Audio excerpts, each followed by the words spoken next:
No hace mucho, a través de las redes sociales, un hermano me preguntaba, ¿qué hace un padre cuando ora casi desesperadamente por sus hijos, por su salvación, para que se aparten, digamos, del mal moral, cuando los hijos se han apartado de la fe, se han apartado de la iglesia, y cuando, peor todavía, viven en un estado de mal moral, de pecado constante, en riesgo de muerte eterna, por tanto? Entonces, ¿qué padre, qué madre que es creyente de verdad no va a sufrir profundamente por esa realidad? Y me decía, ¿de qué sirve o qué hacer cuando uno ora mucho por un hijo y no lo ve moverse al arrepentimiento y a la conversión?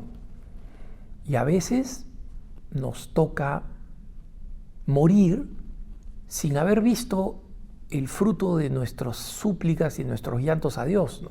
Y esto que dice este hermano es cierto, es cierto.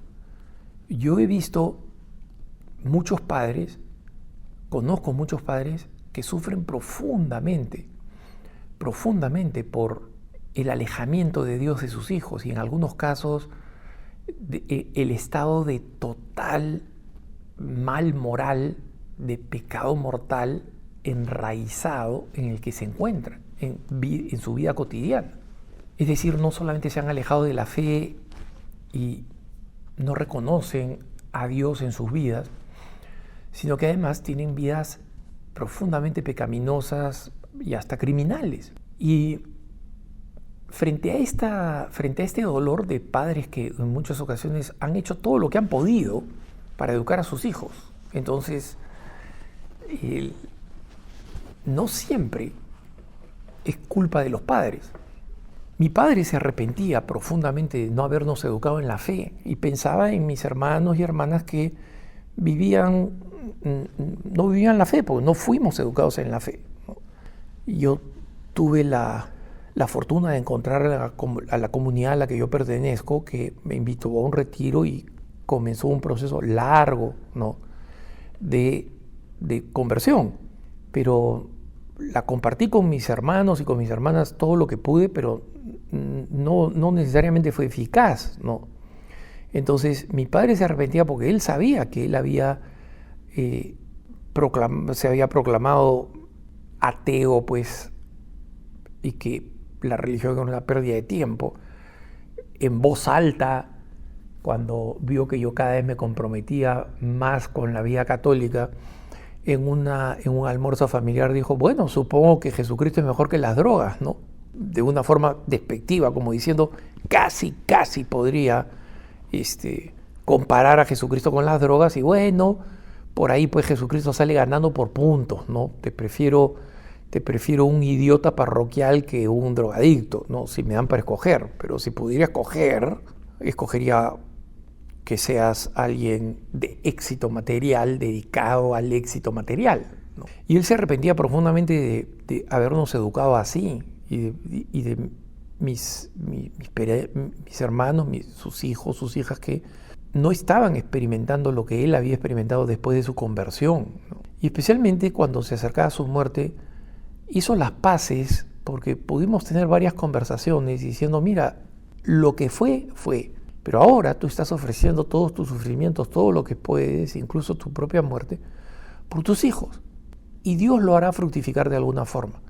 Pero imagínense aquellos padres que de verdad, examinando su conciencia, dicen, no sé qué hicimos mal, y sufren profundamente, y a veces llevan un sentimiento de culpa indebido. Y digo indebido porque no fue culpa de ellos ni defecto de ellos que los hijos tomen las decisiones que han tomado. Porque los hijos, como cualquier ser humano, son libres, tienen libertad, tienen conciencia, pueden tomar sus propias decisiones. Y esa libertad y esa conciencia significa que pueden escoger darle la espalda a todos los valores en los que fueron educados, con amor. Darle la espalda. ¿Por qué? Porque somos pecadores, porque tenemos la herida del pecado. Y Dios respeta nuestra libertad, incluso cuando esa libertad es suicida. Como decía San Juan Pablo II, el pecado es fundamentalmente un acto suicida. O sea, no es un mal moral que enoja a Dios solamente, ¿no?, y que Dios te mira mal porque haces esto, y donde uno dice, bueno, mira, me divertí, pero yo sé que a ti no te gusta hacer esto. No, no, todo pecado es autodestructivo. Aunque parezca entretenido, destruye nuestra propia humanidad. Entonces, Dios permite eso incluso en respeto a la libertad con la que nos creó. Pero para responder a un papá que me hace esta pregunta, primero tengo que decir, mira, el misterio de la gracia de Dios, cómo opera la gracia de Dios en los corazones de los hombres, es algo que nosotros no vamos a entender en este lado del reino. O sea, mientras estamos vivos acá. Lo entenderemos en el cielo, cuando tengamos el conocimiento que hoy no tenemos y no vamos a poder tener. Pero también me gusta recordar esas palabras que San Ambrosio de Milán, ese gran santo padre de la Iglesia, le decía a la mamá de Agustín de Hipona, que más tarde, mucho más tarde, se volvería en San Agustín de Hipona, el gran coloso de la Iglesia Católica. Su madre, santa también, Santa Mónica, él sabía que su hijo estaba interesado en la fe, ¿no? Había pasado por varias escuelas filosóficas y se estaba aproximando a la fe, pero el gran obstáculo de abrazar la fe católica le parecía interesante, lo convencía cada vez más. Era la vida moral. Él quería seguir viviendo una vida inmoral. Era un adicto, y San Agustín lo reconoce posteriormente en sus memorias cuando comparte su vida y su proceso de conversión. Era un adicto sexual fundamentalmente. Y la madre sabía esto y lloraba amargamente, pedía a Dios amargamente, es decir, con mucho dolor en el corazón, no con amargura, ¿no? Pero con ese gran dolor en el corazón, de ver que el tiempo pasaba, que su hijo se iba haciendo mayor, ya no era pues un veinteañero, y no se convertía, a pesar el acceso que San Ambrosio de Milán le había dado a San Agustín. San Agustín en ese momento estaba viviendo en Milán y una de las prácticas que tenía San Ambrosio es que Palacio Episcopal lo tenía abierto, literalmente abierto, y gente que necesitaba descansar del calor o del frío se metía a su casa. Gente que necesitaba comer se metía a su casa, iba a la cocina. Los cocineros sabían que tenían que darle de comer. Y algunos intelectuales, como Agustín de Hipona, iban por su biblioteca, porque imagínense ustedes, en esa época los libros no se imprimían, no se editaban, eran todos incunables, todos escritos a mano, ¿no? Era una pequeña fortuna tener una biblioteca, pero San Ambrosio era una persona tan culta que había logrado, y además venía de una familia económicamente solvente de Alemania, ese era su origen, ¿no? Termina en Milán, pero no era italiano, era de familia alemana. Y ahí la gente podía encontrar libros, los que estaban interesados. Entonces, Agustín de Hipona iba, leía, pasaba tiempo, discutía con San Ambrosio de Milán, le preguntaba. Y la mamá angustiada venía donde San Ambrosio y le decía, habla contigo, lee estos libros, pasa tiempo acá, en esta casa de vida sagrada, y no se convierte. ¿Por qué? ¿Por qué? Le pedía explicaciones a San Ambrosio que en realidad eran pedirle explicaciones a Dios. Santa Mónica no quería saber la opinión de San Ambrosio de Milán, quería saber por qué Dios no terminaba de completar el proceso de conversión.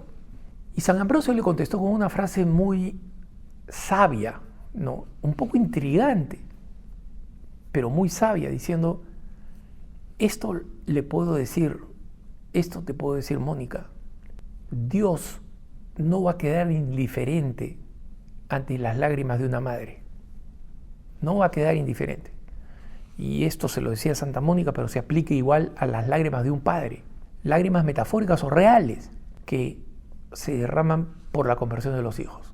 Entonces, Santa Mónica pudo ver la conversión de su hijo y tener una enorme paz en su alma y morir en paz, literalmente, atendida espiritualmente, ni más ni menos que por su hijo. Pero no siempre es así. Este hermano tiene razón. ¿Qué cosa pasa si suplicamos y nos morimos y no vemos cambio?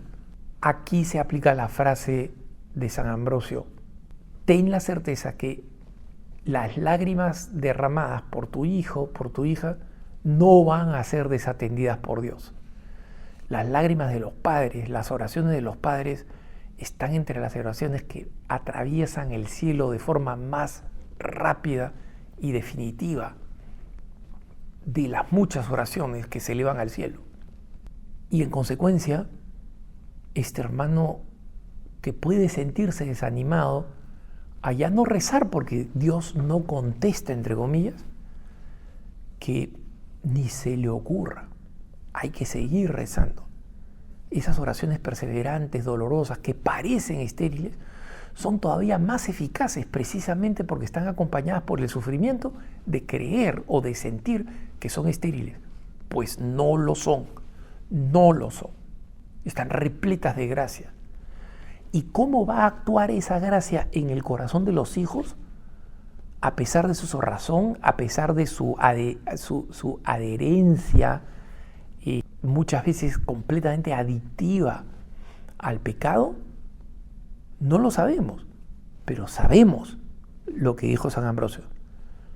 Dios no va a ignorar esas lágrimas, no van a quedar desatendidas, no solamente no van a ser ignoradas, no van a quedar desatendidas. Dios, en su omnipotencia, va a encontrar la forma misteriosa de poner en práctica, de poner a buen uso esas oraciones, incluso mucho más allá de lo que nuestra imaginación podría esperar, porque Dios es más grande. Y esta es mi experiencia personal. Yo rezaba por la conversión de mi padre, ¿no? Y estaba profundamente alejado de Dios, ¿no? Y yo lo veía tan alejado y tan, además, convencido, tan terco, tan cerrado en que él era ateo y que él no tenía nada que ver con la iglesia, y que ya cuando había sido niño y adolescente había estudiado en colegios católicos y ya había rezado, ido a misa y recibido castigos escolares de sobra por su vida, ya por el resto de toda su vida, ¿no? Ese tipo de expresiones que son frecuentes. Y precisamente por esa cerrazón, por esa dureza, yo recuerdo que mi oración era: Señor, mira, papás lo criaron católico, él fue a escuelas católicas, él sabe lo que enseña la iglesia. Dice que no cree, pero sabe lo que enseña la iglesia. Sabe lo que significa el arrepentimiento, sabe lo que significa la conversión, sabe lo que significa abrirse a la gracia. Todos esos conceptos los conoce. Ahora creerá que son inútiles, pero los conoce. Entonces, mi única súplica es que antes de morir, tú le concedas la posibilidad de tener un arrepentimiento y un sacerdote que pueda liberarlo del pecado. Eso es lo que yo pedía. Pedía constante, con lágrimas, pero mi pedido era minimalista porque no creía que Dios podía hacer más en el fondo. Y la conversión de mi padre fue rotunda, radical, duró muchos años. No fue en el lecho de muerte que tuvo acceso al sacramento. Ya tenía más de 10 años cuando falleció, una vida auténticamente virtuosa.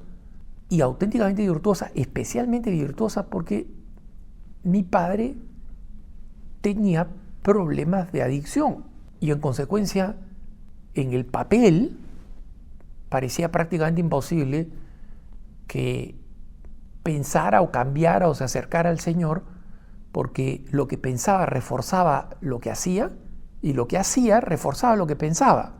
Entonces la grandeza de la conversión de mi padre en parte fue un don inmerecido, porque por más que yo pedía el mínimo, ya mira Dios, te pido que en el hecho de muerte tenga un momento de iluminación y esté un sacerdote a su costado. Eso es todo lo que pido, el don de una buena muerte. Es lo que pido para mi papá. No pido más. Puedes pedir más, hermano, porque Dios terminó dándome algo que yo jamás hubiera esperado. Que mi padre fuera una persona con tanta o más fe que yo, porque sus prácticas devocionales eran increíbles todo el tiempo, y lo amaba. No lo hacía por sentido de culpa. Bueno, ahora tengo que recuperar todo lo que no he hecho, entonces por eso voy a... No, lo amaba. Iba 2 veces al día a misa. y como sabía que en general no se debe comulgar 2 veces por la misma intención, o sea, yo puedo estar en una misa de funeral, comulgar por el funeral y después ir pues en la tarde a una misa de anticipación de domingo, el sábado, y comulgar también, ¿no? Pero nadie puede comulgar simplemente porque va a varias misas pues en fila, ¿no? Entonces él iba a una misa camino a su trabajo, paraba en su parroquia, iba a misa en la mañana y en la tarde, cuando regresaba de su trabajo, iba a la misa vespertina. Y justo los días de semana, esta parroquia tenía solo esas 2 misas. En la mañana, a la hora perfecta en que mi papá iba a entrar a trabajar, y a la hora que había salido de trabajar. Y la razón por la que iba no era porque, bueno, ahora tengo que tratar de parchar por todo lo que no he ido a misa, no, o sea, cumplir con una forma, sino porque le encantaba la misa, amaba la misa, le parecía increíble. Cada misa la veía con ojos nuevos, como si fuera un niño que acababa de descubrir algo. Pero la transustanciación, o sea, el hecho de que cuando el sacerdote decía, tomad y comed, esto es mi cuerpo, y que eso se convierta de un pancito en el cuerpo, la sangre, el alma y la divinidad de nuestro Señor Jesucristo, le parecía hermoso. Entonces, el don de alguien que, mi padre, y que se ha convertido de esa manera, y que tiene esa devoción, que me edifica a mí, que yo creía que yo era el que tenía que edificarlo, y él se sentía edificado, profundamente orgulloso de su hijo consagrado en todo este tiempo de su conversión. Pero me parece muy importante mencionarlo para que tengamos esperanza. Dios es bueno y Dios no desprecia esas oraciones. Tengamos la certeza que Dios está escuchando y que incluso allí donde no vemos, su gracia está actuando. Que tengas un buen día.